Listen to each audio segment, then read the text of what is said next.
سج گئی دوستو بزم نوری، ہم دلوں کو سجائے ہوئے ہیں۔ آج موسم آج موسم ہے کتنا سہانا، میرے سرکار آئے ہوئے ہیں۔ مختصر حمد و صلات کے بعد قرآن مقدس کی بڑی مشہور آیت پاک تلاوت کرنے کا شرف حاصل کیا۔ آئیے متذکرہ آیت مقدسہ کے تحت کچھ گفتگو کرنے سے قبل ہم اور آپ مل کر اللہ رب العزت کی بارگاہ میں دعا کریں کہ اللہ اپنے حبیب کے صدقے طفیل مجھے حق کہنے کی توفیق عطا فرمائے، اور ہم شرکائے بزم کو حق سن کر حق و قبول کر کر اس پر عمل کرنے کی توفیق عطا فرمائے۔ ماشاءاللہ آج یہ 52ویں بزم نوری امرواڑہ میں منعقد کی گئی، اور آج کی بزم کا عنوان فضیلت شب برات اور فیضان فضائل شعبان یہ غالباً منتخب کیا گیا ہے۔ اسی عنوان کے تحت وقت کی قید کے دائرے میں کچھ باتیں آپ تک پہنچاؤں گا۔ دل جمعی کے ساتھ توجہ کے ساتھ آپ نے گفتگو کو سماعت فرمانا ہے، لیکن چونکہ میں اپنے موضوع پر کلام کروں، حضرت نے مجھے دعوت دیتے وقت حضور تاج الشریعہ پیر و مرشد علیہ الرحمہ کا ایک شعر پڑھا، اور اس شعر سے اصل معنوں میں بیٹھے بیٹھے ذہن میں ایک بات آئی کہ پہلے اس تعلق سے کچھ باتیں آپ تک پہنچا دوں، اس کے بعد پھر اپنے عنوان کو مکمل کرنے کی انشاءاللہ میں کوشش کروں گا۔ حضرت نے دو چیزیں حضور تاج الشریعہ علیہ الرحمہ کے شعر کی بیان فرمائی۔ ایک تو کہا کہ جہاں بانی عطا کر دے، بھری جنت ہبا کر دے، عطا کر دے، دے دے۔ نبی مختار کل ہیں، جس کو جو چاہیں عطا کر دے، جس کو جو چاہیں عطا کر دے۔ اور حضرت نے ایک آخری میں جو کہا کہ زندگی یہ نہیں کسی کے لیے، زندگی ہے یہ نبی کی، نبی کے لیے۔ حضرات یہ حقیقت مانو، اگر ان اشاروں کی طرف ہم غور کریں اور دیکھیں کہ عشق رسول کا کیسا جام آپ نے لوگوں کو پلانے کی کوشش کی ہے، اگر ان جملوں کی طرف ہم غور کریں تو حقیقت مانو میں میرے نبی جس کو جو چاہیں عطا کر دیں، نہ اس کے لیے نسب کی ضرورت ہے، نہ خاندان کی ضرورت ہے، نہ بڑے کردار اور نہ بڑی جاہ و حشمت کی ضرورت ہے۔ اور میں نے جس آیت مبارکہ کو پڑھی، بس اسی شعر کو سننے کے بعد اس آیت کا انتخاب کیا کہ اللہ فرماتا ہے قرآن میں قل ان کنتم تحبون اللہ، اے محبوب آپ فرما دیں کہ اگر اللہ کو تم دوست رکھتے ہو، اللہ کو تم محبوب رکھتے ہو، فاتبعونی یحببکم اللہ، تو آپ کہتے ہیں کہ پہلے یہ آپ کے فرما بردار ہو۔ اللہ نے اپنی محبت کے لیے معیار کیا بنایا؟ معیار بنایا محبت رسول، کہ تم زندگی بھر اللہ اللہ کہتے مر جاؤ، اگر تم مصطفیٰ کے فرما بردار نہیں تو تمہارا اللہ اللہ کہنا بھی کسی کام کا نہیں۔ خدا نے اپنی محبت اور اپنی بندگی کے معیار کے لیے محبت رسول کو لازم قرار دیا، اور پھر نبی کو وہ اختیار عطا فرمایا کہ جس کو جو چاہیں عطا کر دیں۔ اور ظاہر حضرات کے نبی جس پر نظر فرما دیں، تو پھر اگر کوئی اونٹ چرانے والا ہو تو وہ سید التابعین امام عشق و محبت حضرت اویس قرنی کے نام سے پوری دنیا میں چمک جائے۔ اگر نبی کسی پر نظر فرما دیں تو کوئی کالا کلوٹا حبشی غلام آسمان کے ہلال سے زیادہ چمکدار ہو جائے اور لوگ اسے بلال حبشی امام عشق و محبت کہیں۔ اللہ کے نبی صلی اللہ تعالیٰ علیہ وسلم کسی پر نظر فرما دیں تو کوئی مصعب ابن عمیر ہو جائے، اور اگر میرے آقا کسی سے اپنی نظر پھیر دیں تو کوئی ابو جہل ہو جائے، کوئی ابو لہب ہو جائے۔ جس کو جو چاہیں عطا کر دیں۔ اور جن کے پاس سب کچھ تھا اگر چاہیں تو پھر اسے کسی لائق بھی نہ چھوڑیں، یہ میرے نبی کا اختیار ہے۔ حضرات گرامی، نبی کی محبت جو خدا نے کہا کہ تم نبی کی اتباع کرو، نبی کی محبت اپنے دلوں میں ڈال دو، یہ محبت اگر میں یہ کہوں کہ دنیا کی سب سے بڑی نعمت ہے تو حضرات اس کا کوئی انکار نہیں کر سکتا۔ اہل ایمان میں کوئی نہیں ہے کہ جو اس کا انکار کرے کہ اتنی نعمتوں سے رب نے جو ہمیں سرفراز فرمایا، لیکن اگر ان نعمتوں کو ہم دیکھیں تو ان نعمتوں میں سب سے بڑی نعمت اگر کوئی ہے تو وہ محبت رسول ہے، وہ عشق رسول ہے۔ اور جب یہ کسی کے اندر جاتی ہے، جب محبت رسول رب کسی کو عطا فرما دیتا ہے تو پھر اس کا حال کیا ہوتا ہے کہ حضرات جب دنیا روتی ہے تو وہ ہنستا ہے، جب دنیا ہنستی ہے تو وہ روتا ہے۔ اور پھر جس کو سچی محبت ہو جائے تو ہم اہل سنت کا یہ عقیدہ جو ہم علی اعلان اپنی ممبروں سے کہتے ہیں کہ بروز حشر شفاعت کریں گے چن چن کر، ہر غلام کا چہرہ حضور جانتے ہیں، یہ عقیدہ من گھڑت نہیں بلکہ ویسے کرنی کی زندگی کو دیکھو۔ میرے آقا سے کبھی ملاقات نہیں کی ہے لیکن میرے آقا ممبر پر بیٹھ کر فرماتے ہیں کہ یمن میں میرا ایک ایسا عاشق ہے کہ اس کے ہاتھ میں داغ ہے، اس کی پیشانی چوڑی ہے، قد میانہ ہے، یعنی اس کی رنگ و روغن، لباس کا طریقہ صحابہ کے درمیان میرے آقا بیان فرما رہے ہیں۔ صحابہ نے پوچھا یا رسول اللہ کیا وہ کبھی آپ سے ملنے آیا ہے؟ میرے آقا فرماتے ہیں بظاہر وہ مجھ سے ملنے تو نہیں آیا لیکن میں اس کے تمام حال سے واقف ہوں۔ تو گویا میرے نبی نے بھی بظاہر طور پر ویسے کرنی کو دیکھا نہیں تھا لیکن بتا رہے ہیں شکل ایسی ہے، بتا رہے ہیں چہرہ ایسا ہے، بتا رہے ہیں قد ایسا ہے۔ تو ہمارا یہ عقیدہ کہ بروز حشر شفاعت کریں گے چن چن کر، ہر غلام کا چہرہ حضور جانتے ہیں، اس کی سب سے بڑی دلیل ویسے کرنی رضی اللہ تعالیٰ۔ اب اگر کوئی کہے کہ نبی نے کیسے جانا، نبی نے کیسے پہچانا، تو قرآن اس کا شاہد ہے، قرآن اس پر دلیل ہے۔ النبی کی اولا بالمؤمنین من انفسہم، کہ اے مومنو رسول تو تمہاری جانوں سے زیادہ قریب ہے۔ تو یاد رکھو کہ محفل رسول میں جب بھی آپ بیٹھو تو آپ کو نبی نظر نہ آئے، وہ بات الگ ہے کہ ہماری آنکھیں اس لائق نہیں، لیکن قرآن کہتا ہے کہ تمہاری جانوں سے زیادہ قریب ہیں۔ تو تمہارے پڑھنے کو بھی دیکھتے ہیں، تمہارے سننے کو بھی دیکھتے ہیں، اور پھر اگر یہ پڑھنا اور سننا قبول ہو جائے، اگر یہ پڑھنا اور سننا قبول ہو جائے تو پھر حال کیا ہوتا ہے؟ حال یہ ہوتا ہے کہ نبی انعام بھی عطا فرماتے ہیں، اور نبی جب انعام عطا فرماتے ہیں تو وہ انعام کیا کہ بڑے بڑے فرما رواؤں کے نام ان کے بعد ختم ہو جاتے ہیں، ان کی تاریخ لکھنے اور بولنے والا کوئی نہیں ہوتا، لیکن نبی کسی کے عشق یا کسی کے عشق کے جملوں کو قبول کر لے تو حضرات دنیا کا حال جو بھی ہو قیامت تک وہ تاریخ میں ڈھل جایا کرتا ہے، اس کا تذکرہ خاص و عام ہو جاتا ہے، لوگ اس کے نام کے نعرے الاتے ہیں۔ آج امام عشق و محبت کا ذکر ہر جگہ کیوں ہوتا ہے؟ وجہ کیا ہے؟ تو حضرات کہا تھا چمک تجھ سے پاتے ہیں سب پاتے، بس یہ مقبولیت کی گھڑی میں کہا تھا کہ چمک تجھ سے پاتے ہیں سب پانے والے، میرا دل بھی چمکا دے چمکانے والے۔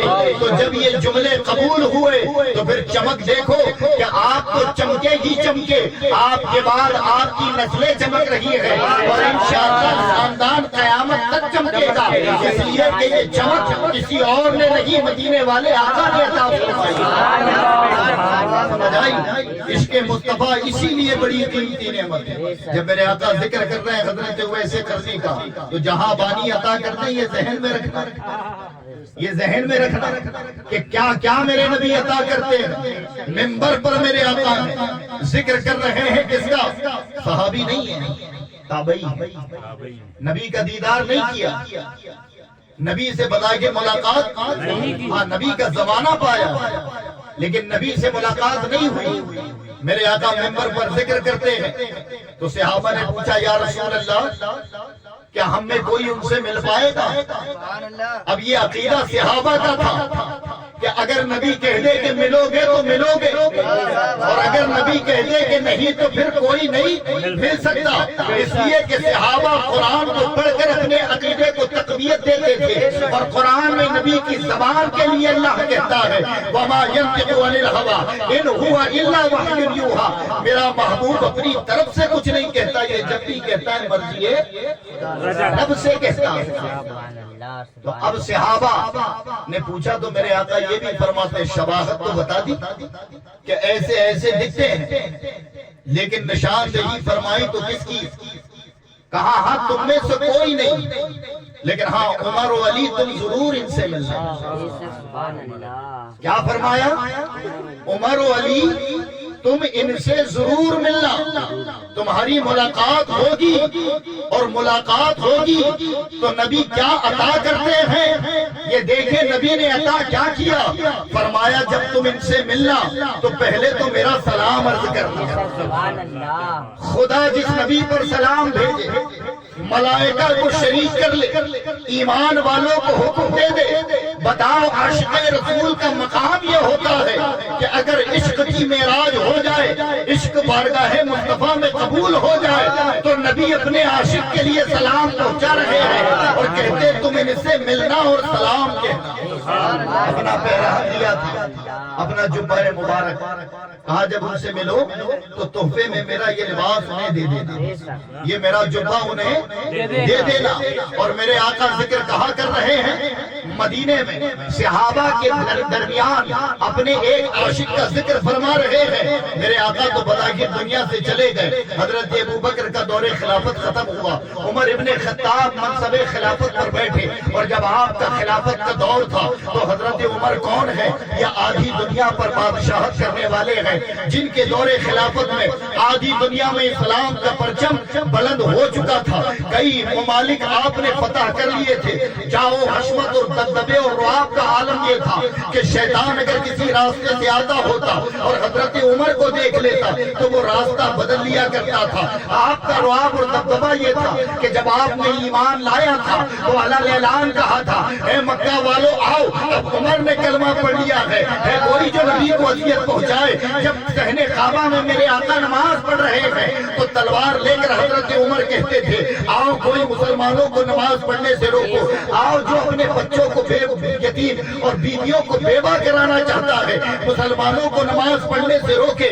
یہ رعب تھا کہ مکہ میں بڑے بڑے طاقتور موجود تھے، بڑے بڑے سردار موجود تھے، لیکن کسی کی ہمت نہ ہوئی کہ حضرت عمر کے بلاوے پر آ جائے۔ یہ تو مقام حضرت عمر کا تھا، لیکن فضیلت کیا ہے کہ میرے آقا نے ایک جملہ جو حضرت عمر کے لیے کہا یہ کسی اور صحابی کے لیے نہیں کہا۔ کیا فرمایا تھا میرے آقا کہ اگر مجھ پر نبوت ختم نہ ہوتی تو عمر نبی ہوتے۔ یہ اس سے بڑی فضیلت حضرت عمر کی اور کوئی نہیں۔ اور پھر جو دوسرے تھے جنہیں میرے آقا نے کہا تھا کہ تم ضرور ملو گے، وہ کون تھے؟ مولا کائنات حضرت علی ہیں، شیر خدا ہے۔ مقام کیا ہے کہ میرے آقا جن کے لیے فرمائے من کنت مولا وعلی کن مولا، میں جس کا مولا علی اس کے مولا۔ اس سے بڑی فضیلت حضرت علی کی اور کچھ نہیں۔ اتنی بڑی فضیلتوں کے حامل ہونے کے ساتھ ساتھ عشرہ مبشرہ بھی تھا، یعنی ان 10 لوگوں میں یہ شامل تھے کہ جن کو نبی نے اپنی حیات میں جنتی کہہ دیا۔ اور حضرات اگر ان کے جنتی ہونے میں کوئی انکار کرے تو وہ مسلمان بچا نہیں۔ ازروئے قرآن اگر میرے نبی نے جنتی کہہ رہے ہیں تو نبی اپنی مرضی سے نہیں بلکہ خدا کے حکم سے کہہ رہے ہیں۔ حضرت عمر و علی جنتی بھی بڑے بڑے مقاموں پر فائز ہیں، لیکن میرے آقا نے ان کی نشاندہی اور ان کے تعلق سے بشارت دی اور کہا کہ تم جا کر ان سے ملنا، تم ضرور ان سے ملو گے۔ دور خلافت یا حضرت عمر ابن خطاب کا یمن سے جب لوگ آتے تو حضرت عمر فرماتے تم میں کوئی اویس ابن عامر ہے؟ جب یہ جواب سنتے تو لوگ کہتے ہاں ہے تو، لیکن آپ کیوں پوچھتے ہیں؟ ہمیں نہیں، یمن میں قرن کی سرزمین پر رہنے والے۔ کہا وہ دیوانہ آدمی ہے اور آپ خلیفہ ہو کر ان کا تذکرہ کرتے ہیں، آخر بات کیا ہے؟ تو روایت میں کچھ لفظ بڑے خوبصورت موجود ہیں کہ حضرت عمر بعض اوقات جب لوگ سوال کرتے تو خاموش ہو جاتے تھے، چپ ہو جایا کرتے تھے۔ اور ایک موقع سے آپ جب یمن پہنچے تو آپ نے تلاش کی، جب تلاش کی تو لوگوں نے بتایا کہ جنگلات میں رہتے ہیں، دنیا سے بے رغبتی ہے، دنیا داروں سے کوئی مطلب نہیں، شریر بچے کبھی کبھی پتھر مار دیا کرتے ہیں، عجیب حال ہے۔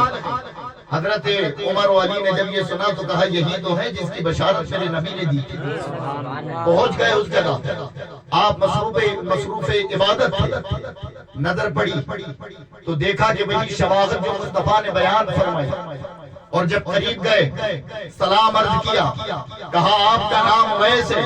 تو کہا نہیں میرا نام عبداللہ ہے۔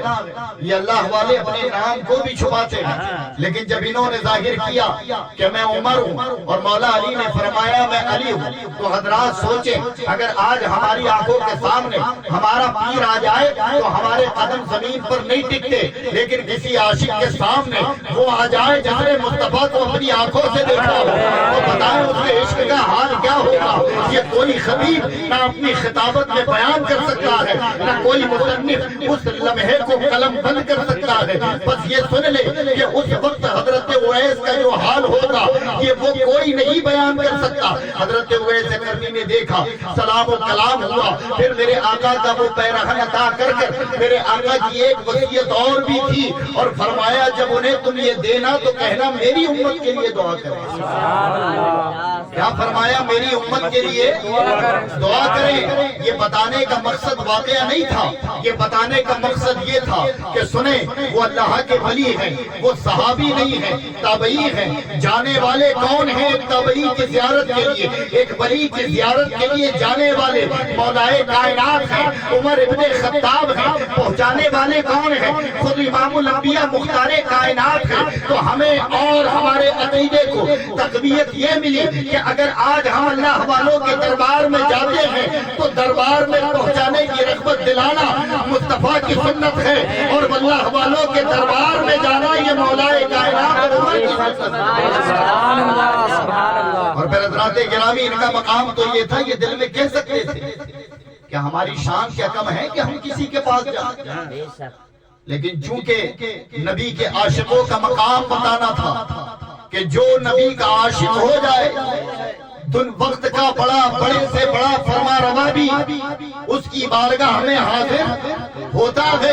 اس لیے فرما جہاں بانی عطا کر دے، بھری جنت ہبا کر دے، نبی مختار کل ہے، جس کو جو چاہے عطا کر دے۔ اور علامہ اقبال نے کہا تھا اسی واقعے کو ذہن میں رکھتے ہوئے، کیا کہا تھا علامہ اقبال نے؟ کی محمد سے وفا تو نے تو ہم تیرے ہیں، یہ جہاں چیز کیا لوہ قلم تیرے۔ نعرہ تکبیر، اللہ اکبر، نعرہ رسالت، یا رسول اللہ، اہل سنت زندہ باد زندہ باد۔ اب اس سے عقیدے کے متصل ایک دو بات سنیں۔ ایک تو یہ کہ اللہ والوں کے دربار میں حاضری دینا یہ کس کی سنت؟ صحابہ کی۔ اور اس واقعے کو نقل کون کون کرتا ہے؟ اپنے وقت کے بڑے بڑے امام ائمہ نے اسی واقعے کو صحیح اسناد و سندوں کے ساتھ نقل فرمایا۔ اور ائمہ تصوف کی طرف جائیں تو داتا گنج بخش علی غجویری رحمۃ اللہ تعالی علیہ اپنی کتاب کشف المحجوب میں انہی لفظوں کے ساتھ یہ واقعے کو نقل فرمایا۔ خواجہ فرید الدین عطار رحمۃ اللہ تعالی علیہ نے تذکرۃ الاولیاء میں اسے نقل فرمایا۔ اور کئی کتب ہیں، چاہے وہ صوفیہ کی ہو، محدثین کی کتابیں ہوں، ہر کتاب میں حضرت اویس قرنی رضی اللہ تعالیٰ عنہ کے یہ واقعہ اور عشق رسول کا یہ تاریخی واقعہ موجود ہے۔ صحابہ گئے، اللہ کے نبی نے پہنچایا کس کی بارگاہ میں؟ اللہ والوں۔ کیا وجہ؟ غلاموں کا مقام بتانا تھا، عاشقوں کی شان بتانی تھی نبی کو دنیا کی، کہ لوگوں دیکھ لو جو میری محبت میں سرشار ہو گیا پھر اس کا مقام کیا ہوتا ہے، کہ جب دنیا کہتی ہے کہ یہ گمنام ہے تو پھر اس کا تذکرہ خدا اتنا بلند کرتا ہے. ابھی شاید فَاتَّبِعُونِی یُحْبِبْکُمُ اللَّہ کہ جب تم محبوب کے فرما بردار ہو جاؤ تو رب کیا کرے گا؟ تمہیں اپنا دوست بنا لے گا. اپنا محبوب رب تمہیں بنا لے گا. اور جسے رب اپنا محبوب بنا لے تو پھر حکم دیتا ہے فرشتوں کو کہ فلاں سے میں محبت کرتا ہوں تم بھی کرو. یہ حدیث قدسی ہے. ملائکہ آتے ہیں ان سے محبت کرتے اور اہل ایمان کے دلوں میں ان کی محبت ڈال دیتے ہیں. تو ویسے کرنے کا صرف یہ واقعہ اہل سنت کے کئی سارے عقیدوں کو تقویت اس لیے دیتا ہے. ایک تو یہ کہ دربار اولیاء میں جانا, اللہ والوں سے ملنا, فنا فی الرسول یعنی جو محبت رسول میں ڈوب چکے ہیں ان کی ملاقات کرنا یہ صحابہ کی سنت ہے. اور پھر ان سے دعائیں کروانا یا ان کے توسل دعائیں مانگنا یہ بھی عدل شرع سنت صحابہ ہے. کہ میرے آقا نے کیا وصیت کی, جب جاؤ تو میرا لباس دے کر کہنا کہ دعا کریں. سوال یہ ہے کہ جب میرے نبی اپنی امت کے لیے کافی نہیں ہے؟ ارے جب میرے نبی مقام محمود پر کھڑے ہو کر انا لہا کی صدا بلند کریں گے تو صرف یہی امت نہیں بلکہ تمام امتیں, وہ تمام امتوں کے شفیع بھی میرے آقا ہوں گے, ہمارے نبی ہوں گے. تمام نبی کہہ دیں گے اذهبوا الی غیری, کسی اور کے پاس جاؤ. اگر ہاتھ پھیلا کر کوئی ہمیں اس وقت بچائے گا تو صرف اور صرف ہمارے نبی امام الانبیاء ہیں. تو کیا وہ کافی نہیں تھے اپنی امت کی مغفرت, اپنی امت کی شفاعت, اپنی امت کی بخشش کے لیے؟ بتائیں وہ کیسے کم عقل لوگ ہیں, وہ کیسے بدترین دماغ کے لوگ ہیں کہ جو یہ عقیدہ رکھتے ہیں کہ نبی کسی کو نہیں بخشا سکتے, نبی کسی کی شفاعت نہیں کریں گے. بخشنا یہ خدا کا کام ہے. ارے نبی کو نبی مختار کل ہے تو آپ کو مختار کل کیسے ہیں کہ رب نے ایسا اختیار عطا کیا ہے. اے محبوب صرف آپ نہیں, آپ جس کو چاہو شفیع بناؤ, یہ اختیار آپ کو عطا کیا جاتا ہے. اور ویسے کرنے کی بارگاہ میں پہنچا کر نبی نے بتا بھی دیا کہ میرا ہر عاشق بروز محشر شفیع ہوگا. میرے آقا کافی تھے, لیکن چونکہ میرے آقا عالم الغیب ہے, قیامت تک جو ہونے والا ہے اور جو ہو چکا ہے وہ سب میرے نبی جانتے ہیں. اگر کوئی کہے کہ جو ہونے والا ہے اس پر تو ہم یقین کر لیتے ہیں, لیکن جو ہو چکا ہے آپ سے پہلے وہ نبی کیسے جانتے؟ تو کبھی آپ علماء سے کے پاس جانا, حضرت کے پاس جانا, ایک ہی آیت ہے بس, اور بھی کئی آیت ہیں لیکن ایک آیت کہنا حضرت سورہ فیل پڑھیں. سبحان اللہ. کیا پڑھیں؟ سورہ فیل. اس کا شان نزول ہمیں بتا دیں, اور اس کا شان نزول بتانے کے بعد اس آیت کی ابتدا جب ہوتی ہے تو اس کا ترجمہ کہ الم تر کیف فعل, فرما اے محبوب آپ نے دیکھا نہیں, کیا فرمایا تھا؟ اے محبوب آپ نے دیکھا نہیں. جب آپ شان نزول سنیں گے تو یہ آپ کو بتائیں گے کہ یہ واقعہ اس وقت ہوا تھا جب نبی تشریف نہیں لائے تھے. اور دکھایا کس کو جاتا ہے؟ جو ساتھ میں ہو, حاضر ہو. دکھایا اس کو جاتا ہے جو ساتھ میں ہو. نبی تھے تبھی تو دکھا رہا تھا, تو نبی نے وہ بھی دیکھا ہے جو ہو چکا تھا, اور جو ہوگا نبی وہ بھی دیکھ رہے ہیں. تو اگر ہم کہیں کہ نبی مختار کل ہے, جس کو جو چاہے عطا کر دے, تو مختار کل کیسے؟ انا اعطیناک الکوثر. اللہ نے قرآن میں کہہ دیا ہے محبوب تمہارے رب نے تمہیں تمام خوبیاں عطا فرمائی, تمام خوبیوں کا جامع اگر کسی کو خدا نے بنایا تو وہ مصطفیٰ ہے. اور عقیدے کی بات سنو کہ امام مجاہد رحمت اللہ کی تعالیٰ نے اس آیت کی تفسیر میں فرماتے الخیر کلہ, یعنی خدا نے نبی کو ہر خیر کا کل عطا فرمایا کہ جتنی بھی اچھائی ہے ان کا باز نہیں. تو اہل سنت کا عقیدہ ہے کہ نبی کو جو علم غیب تھا وہ کل ہے, باز نہیں, کیونکہ علم ہونا خامی نہیں خوبی ہے. غیب کا علم ہونا یہ اس سے بڑی خوبی ہے.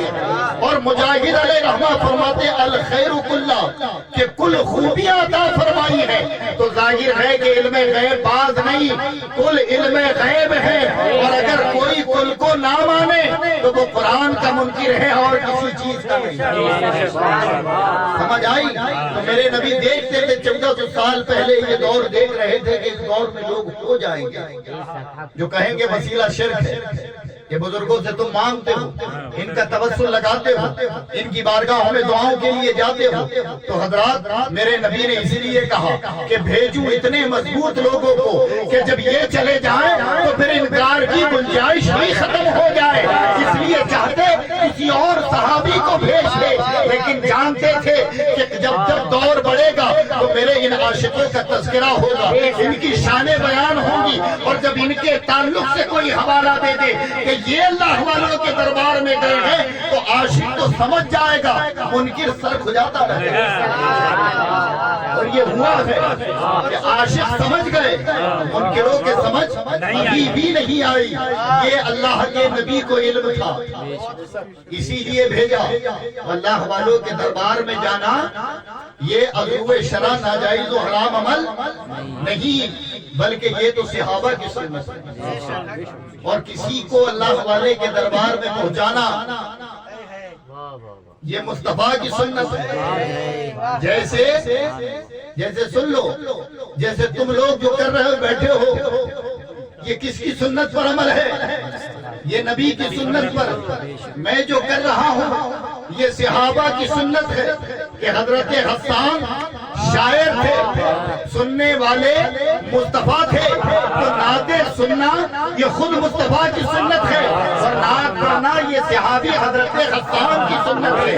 ایسے ہی بزرگوں کے دربار میں جانا یہ صحابہ کی سنت ہے، پہنچانا مصطفیٰ کی سنت ہے. تو ہمارا ہر عمل سنت سے خالی کب ہے؟ لیکن ہاں ہم پھر بھی اسے سنت نہیں مستحب ہی کہیں گے. یہ ہم پھر بھی اسے سنت نہیں کہتے، پھر بھی ہم اسے مستحب ہی کہیں گے کہ اولیاء اللہ کی درباروں میں جانا بھی مستحب اور میلاد کی محفل سجانا بھی مستحب ہے.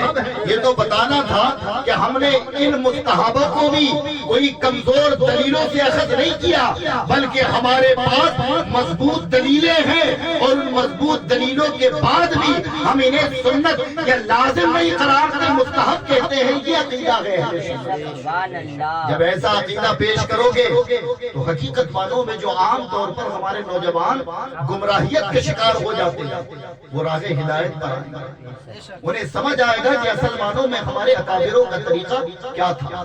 اب یہاں ایک سوال اٹھتا ہے، اپنے موضوع پر آ جاتا ہوں. ایک سوال یہ ہے کہ جب حضرت عمر و علی گئے تھے تو ویسے سب انتقال ہو چکے تھے کہ حیات میں تھے؟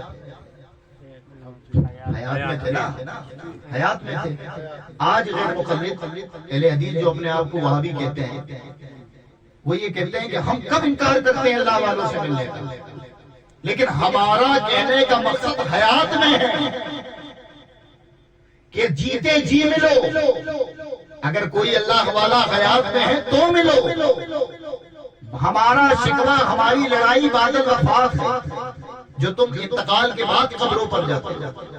اس کو مان لیتے ہیں. میں نے کتاب پڑھی ہے، مانتے ہیں کہ جیتے جی اگر کوئی ولی ہو تو ملو، لیکن انتقال کے بعد عقیدہ یہ ہے معاذ اللہ کہ نبی کے دربار میں بھی نہیں جانا، نبی کی قبر سے بھی توسل نہیں لگانا ہے.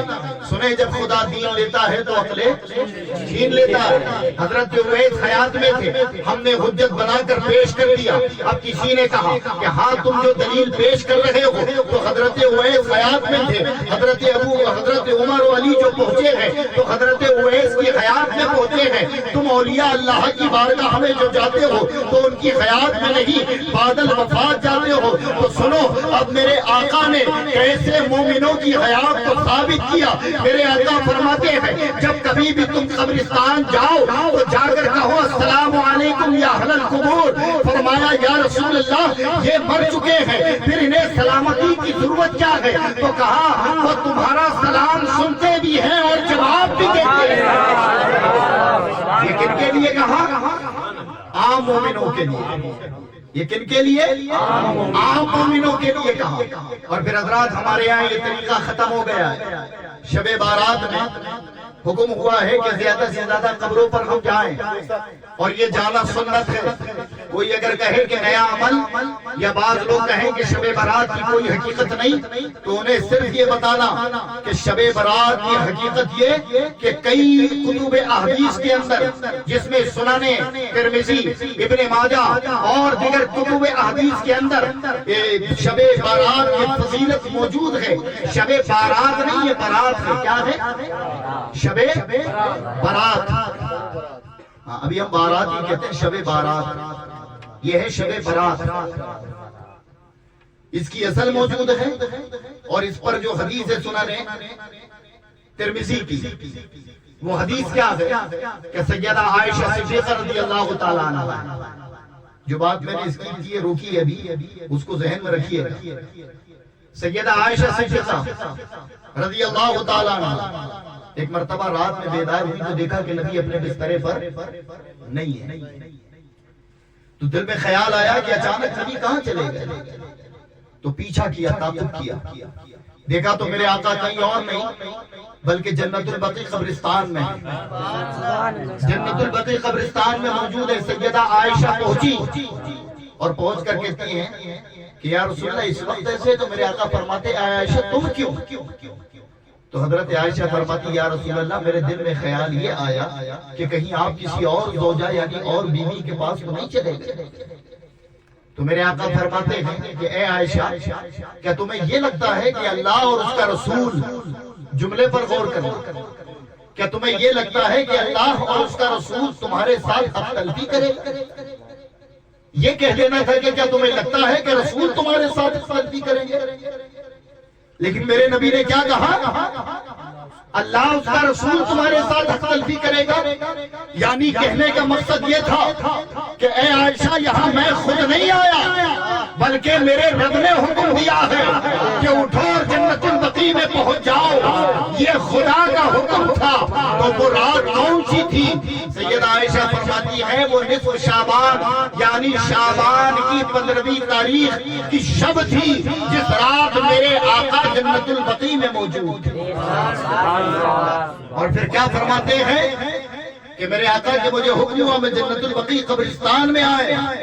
تو جو لوگ کہتے ہیں قبرستان جانے کی کوئی اصل موجود نہیں، سنو شب برات کی رات میں قبرستانوں میں حاضری دینا میرے آقا کی سنت ہے. اور پھر میرے آقا کیا فرماتے ہیں اے عائشہ یہ وہ رات ہے، یہ وہ رات ہے، اس رات میں اللہ اپنے پوری شان و شوقت کے ساتھ آسمانی دنیا پر نازل ہوتا ہے اور پھر ملائکہ زمین پر اترتے ہیں اور خدا سے مغفرت طلب کرنے والے، خدا سے گناہوں کی تلافی کرنے والے کی پکاروں کو خدا کی بارگاہ ہمیں پہنچاتے ہیں.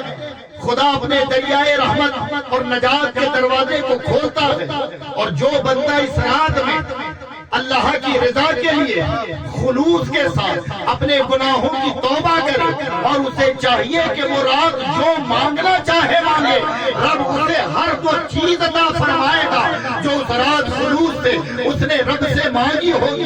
اور یہ نجات اور بخشش کی رات ہے. تو میں قبر والوں کے پاس آیا ہوں کہ ان کے لیے نجات کی دعا کر دوں، ان کے لیے مغفرت کی دعا کروں. یہ میرے نبی کہہ رہے ہیں، اسی لیے اسے شب یعنی رات اور برات کہا گیا یعنی نجات والی رات. اس لیے کہا جاتا شب برات کہ اس رات میں نجات ہوتی ہے. کہا یا رسول اللہ کتنے لوگوں کو بخشا جاتا ہے اس رات؟ تو میرے آقا فرماتے ہیں ایک قبیلے کا نام لیا، اس قبیلے میں بڑی بھیڑ اور بکریاں ہوتی ہیں. کہا ان کے بھیڑ اور بکریوں کے بالوں کے برابر اللہ ہر سال اتنے امتیوں کو اس رات میں مغفرت کے سبب بخش دیتا ہے. یہ وہ شب برات ہے کہ جو عنقریب ہم پر سایہ سے گر ہونے والی ہے. ہم لوگ کیا کرتے ہیں کہ ہم نے رات کو جاگنا ہے، بس عبادت کا نام و نشان نہیں. بیٹھ گئے کچھ دیر بیان میں، خطیب نے بڑی تاکید کی کہ اس رات کی قدر کرو، لیکن ہم نے بیان سنا جو قبرستان گئے تو یہاں ہوتا ہے کہ نہیں، لیکن ہمارے یہاں کئی جگہ میں نے دیکھا ہوں کہ قبرستانوں کو بڑا سجایا جاتا ہے اور پھر سجانے کے ساتھ ساتھ وہاں چیئروں کا انتظام بھی کیا جاتا ہے، کرسیوں کا، کہ تم آئے ہو ان کے نجات کی دعا کرنا، ان کے لیے ایصال ثواب کرنا، لیکن اب تم بیٹھو اور یہاں غیبتیں کرو۔ پوری راتیں ہماری غیبتوں میں گزرتی ہیں وہاں قبرستان کے باہر، مسجدیں ویران کر کر قبرستان کے باہر کرسیوں پر بیٹھ کر پوری رات گزارتے ہیں، اور شام سے صبح 2-3 بجے تھک کر گئے اور سوئے اور فجر کا پتہ نہیں۔ تو حضرات ایسی رات جاگنا یہ تو بے فضول ہے، یہ کوئی مقصد نہیں۔ اگر اس رات میں تمہارے اندر کیپیسٹی نہیں ہے، طاقت نہیں ہے کہ تم نہیں جاگ سکتے، تو سنو سب سے بہتر عمل کہ عشاء کی نماز بجماعت پڑھو اور پھر گھر جا کر سو جاؤ، اور صبح فجر کی نماز بجماعت پڑھ لو، تمہارے نام اعمال میں شب بارات پوری رات عبادت میں شمار ہوگی۔ لیکن ہمارے یہاں لوگ کرتے کیا ہے کہ رات میں 12-1 بجے تک اڑدن مچائیں اور جا کر رات میں سو گئے، صبح 10-11 بجے اٹھے، یہ شب بارات اور شب معراج شب قدر۔ تو خدا را قبرستان جاؤ، اپنے مرحوموں کے لیے ایصال ثواب کرو، اور اگر طاقت ہے تو واپس مسجد آؤ اور اللہ کی عبادت میں لگ جاؤ۔ خوب اللہ سے مانگو، اس لیے کہ میرے آقا یہ بھی فرماتے ہیں کہ آئندہ سال جتنے بھی معاملات ہونے ہیں ان کو رقم کیا جاتا ہے، لکھا جاتا ہے، کون کتنا جیے گا، کس کی موت ہوگی، کسے کتنا رزق دیا جائے گا، کس کے رزق میں کمی ہوگی، کسے عزت ملے گی، کون ذلیل ہو جائے گا، یہ تمام چیزیں کہ کس کو اولاد ہوگی، کس کی اولادیں دور ہو جائیں گی، یہ تمام مقدر کی چیزیں اس نصف شعبان میں لکھی جاتی ہے۔ تو بتائیں میرے آقا فرماتے جو اس شب خدا سے جو مانگے وہی لکھ دیا جائے گا، جو مانگے وہی لکھ دیا جائے گا، اور جملہ کسی اور کا نہیں، امام الانبیاء کا۔ تو اللہ کے بندوں ہمیں چاہیے کہ جب رات ہم پر سایہ فکر ہو تو پوری رات اگر جاگنا ہے تو خدا کی عبادت میں گزرے، اور ورنہ سب سے بہتر طریقہ میں نے بتا دیا کہ عشاء کی نماز بجماعت پڑھو اور فجر کی نماز بجماعت پڑھ لو، اور عشاء کی نماز میں یہ دعائیں کر لو کہ اللہ تو جو بھی بہتر کرے میں اس پر راضی ہوں، اور فجر پڑھ لو، تمہارے نام اعمال میں پوری رات عبادت کرنے میں شمار کیا جائے۔ سمجھ آئی؟ یہ رات کی برکت ہے شب بارات۔ اس کے علاوہ میں برکتیں اور کیا بتاؤں، کیا فضیلتیں بتاؤں کہ یہ نجات کی بخشش کی رات۔ اب سوال جہاں ہمارا ختم ہوا تھا، یہ بات ختم کر کر اپنی بات کو ختم کر دیتا کہ سوال یہ ہے کہ زندوں کی بارگاہ میں جاتے ہیں، جو وفات ہو چکے ان کے پاس تھوڑی جانا۔ تو شب بارات کو میرے آقا کہاں گئے؟ کن کی قبروں پر؟ جو انتقال ہو چکے۔ میرے آقا کی تعلیم ہے کہ سلام کیا کرو، میرے آقا کی تعلیم ہے کہ جوتے پہن کر قبرستان نہ جاؤ۔ کیوں کہ تمہارے جوتوں کی آواز سے اہل قبر کو تکلیف ہوتی ہے۔ اور سنیں جنگ بدر کا واقعہ کبھی پڑھنا، جب کافر مارے گئے ایک گڑھا کھدوایا اور اس گڑھے میں میرے آقا نے تمام کافروں کو ڈلوا دیا، وہاں سے نکلے تو میرے آقا فرماتے ہیں کہ میں نے کہا تھا کہ مان جاؤ، دیکھو حشر تمہارا کیا ہوا۔ ابو جہل پڑا تھا، عتبہ پڑا تھا، شیبہ پڑا تھا، امیہ بن خلف اسی گڈھے میں جو بڑے بڑے کافر جنگ بدر میں مارے گئے تھے، اور میرے نبی نے کیا کیا تھا؟ نشان لگایا تھا کہ یہاں فلاں مرے گا، یہاں فلاں مرے گا، یہاں فلاں مرے گا۔ تو گویا میرے نبی کو یہ بھی معلوم تھا کہ بسترے پر علی کو لیٹائے تو علی نے بتایا کہ موت نہیں آئے گی، اور جس کو نشان لگا کر بتا دیا یہاں مرے گا، 1 انچ بھی اسے کوئی نہیں ہلا پایا۔ میرے آقا نے کیا کیا؟ وہ گڈھے میں جو پڑے ہوئے ہیں کافر ان سے مخاطب ہے میرے آقا۔ تو حضرت عمر نے پوچھا یا رسول اللہ یہ تو مر چکے ہیں، ان سے آپ کلام فرماتے ہیں؟ تو میرے آقا کیا فرماتے ہیں؟ اے عمر تم سے زیادہ یہ مجھے سن رہے ہیں جو کہ مسلمان نہیں تھے، فرمایا تم سے زیادہ یہ مجھے سن رہے تھے۔ تو کافر مرنے کے بعد جب سن سکتا ہے تو جو فنافر رسول ہو کر دنیا سے چلا جائے اس کی سماعت کا عالم کیا ہوگا، وہ کیسے سنتا ہوگا۔ اب اس حدیث سے سن لے تو ہمارا عقیدہ بحیات ظاہری میں بھی ہے، اور بعد الوفات میں ہم اس لیے جاتے ہیں کہ نبی نے بتایا ہے کہ بعد الوفات یہ نہ سوچنا کہ یہ نہیں سن سکتے۔ تم دیکھو کہ جب کافر سن رہے ہیں تو ویسے کرنی کا حال کیا ہوگا، غریب نواز کا حال کیا ہوگا، محبوب الہی کا حال کیا ہوگا۔ یہ اپنی قبروں میں سنتے ہیں، زندہ ہیں، اور حضرات اگر یہ کہہ دیں کہ یہ اپنی قبروں میں زندہ ہیں تو اس کے لیے بھی دلیل ہوگی، اس کے لیے بھی دلیل ہوگی نا بھائی۔ سنتے ہیں یہ تو ثابت ہو گیا، دیکھتے ہیں یہ تو ثابت ہو جائے گا، دیکھنا ثابت بھی ہو جائے گا، لیکن یہ دیکھنے اور سننے کے لیے حیات ہے۔ مردہ نہ سن سکتا ہے نہ دیکھ سکتا ہے۔ اگر ہم بظاہری دنیا کے اعتبار سے بات کریں تو زندہ ہونا ضروری ہے۔ اب وہ زندہ کیسے ہیں؟ تو حضرات ایک نہیں بے شمار نظیریں ہیں۔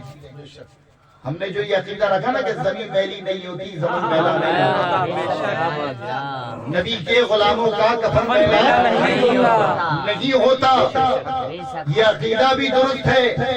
حضرات کئی صحابہ کی قبریں جنہیں نکالا گیا، تاریخ شاہد ہے کہ جب وہ اپنی قبروں سے نکلے تو ان کے جنازے ویسے ہی جسم تھے کہ جو اس وقت دفن کیے گئے تھے، کئی 100 سالوں کے بعد اپنی قبر سے نکالے۔ اور پھر حضرات یہ مثال ہمارے قریب میں بھی کئی ہے کہ ابھی مصطفیٰ بابا جو ناگپور میں جن کا وصال ہو گیا، انہیں بھی 20 22 25 دن کے بعد جب قبر سے نکالا گیا تو جسم کفن بھی سلامت نکلا۔ تو بتائیں یہ مومن کی شان ہوتی ہے کہ یہ قبر میں پہنچ جائے، اور ظاہر ہے جسم اسی کا نہیں سڑتا جو زندہ ہو، جسم سڑتا مردوں کا ہے، زندوں کا جسم نہیں سڑتا۔ یہ کئی نظیریں تھی، تو یہ کیوں ہے؟ یہ کیوں ہے؟ حقیقت مانوں میں یہ صرف اس لیے ہے کہ تاکہ لوگوں کو پتا چلے کہ جو مصطفیٰ کا غلام ہو اس کا مقام یہ ہوتا ہے۔ تو سنیں، یہ بزرگوں کے دربار میں بعد الوفات بھی جانا ادرو شرع بالکل جائز ہے۔ شعبان سمجھ لیے۔ اب اس میں ایک موضوع اور ہے آپ کے آج کے اشتہار میں کہ فضیلت ماہ شعبان، تو بس 2-3 جملوں میں اسے ایک مثال سے بتا دوں۔ شعبان جو ہے، میرے آقا نے فرمایا کہ رمضان اللہ کا مہینہ اور شعبان میرا مہینہ۔ کیا فرمایا؟ شعبان اور رمضان اللہ کا مہینہ۔ تو نبی نے شعبان میں جو اپنا مہینہ کہا، اس کے کہنے کی حکمت کیا ہے تو میں بڑی آسانی سے سمجھاتا ہوں۔ آپ بتاؤ کہ لیبل کے اعتبار سے، مقام کے اعتبار سے فرض بڑا ہے یا سنت؟ کیا بڑا ہے؟ فرض بڑا ہے۔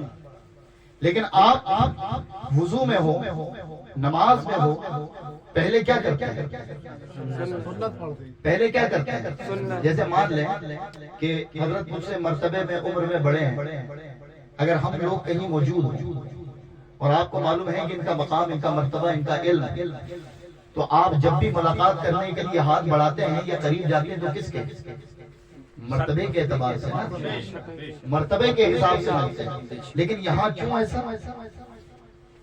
کہ فرض تھا تو فرض کو پہلے ہونا تھا کیونکہ مرتبہ بڑا ہے، سنت بعد میں ہونی تھی۔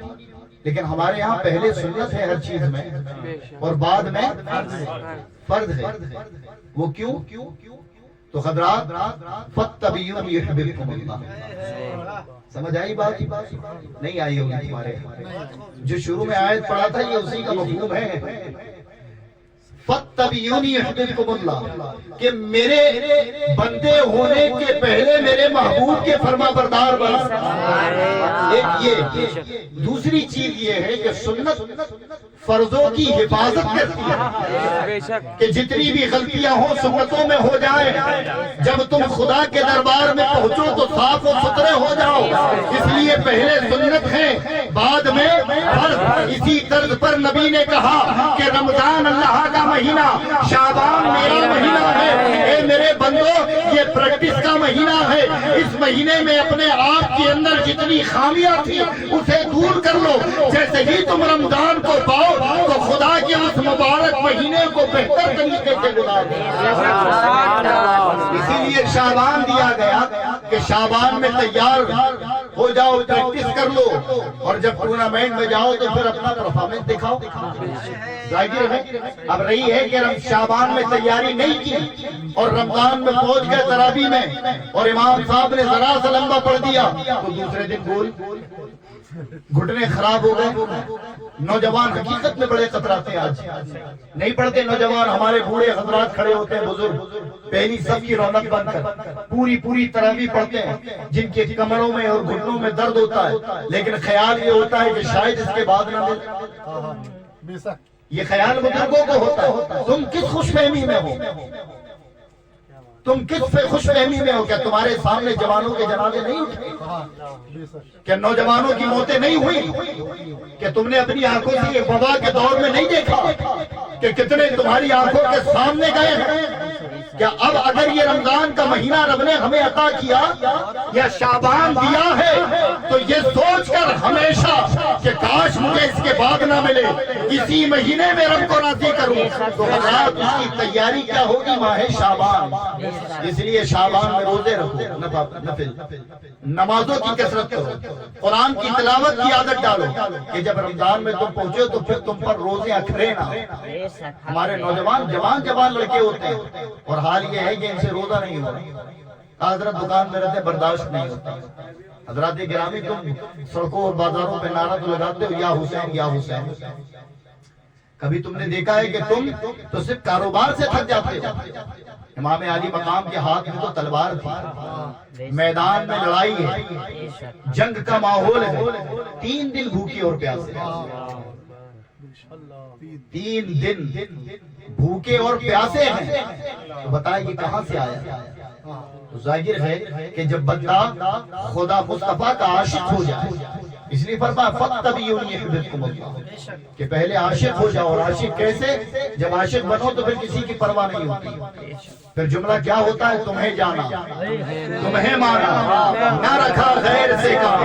للہ الحمد، دنیا سے مسلمان گیا، اللہ ہم سب کو عمل کی توفیق عطا فرمائے، اس رات اور اس ماہ مبارک کی قدر کی توفیق عطا فرمائے۔ استغفر اللہ ربی من کل ذنب واتوب الیہ، لا الہ الا اللہ محمد رسول اللہ صلی اللہ